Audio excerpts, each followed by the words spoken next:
Today we're treating ourselves a little. We're making a chocolate hazelnut spread that's 100% diabetes-friendly and low-carb. It's easy to make, tastes amazing, and there are just a few important details to keep in mind. So grab your seat and let's get started. First, add 150 grams of roasted hazelnuts to a grinder. Blend for about 2 to 3 minutes.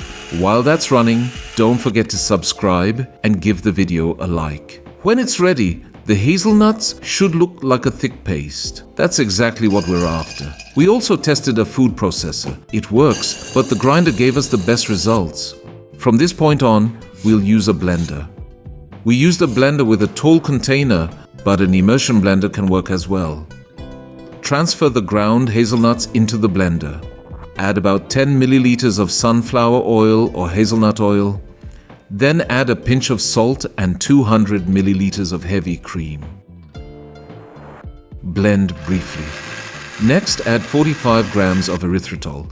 If you're using another sweetener, keep in mind that the sweetness is roughly equal to 30 to 35 grams of sugar. Finally, add 30 grams of unsweetened cocoa powder. Blend again and keep going until the mixture becomes smooth and creamy. This may take around 5 minutes. You may need to stop the blender occasionally, stir, and continue blending. And here's the result. We ended up with about 355 grams of delicious chocolate hazelnut spread. Store it in a sealed container in the refrigerator, where it will keep for about 10 days.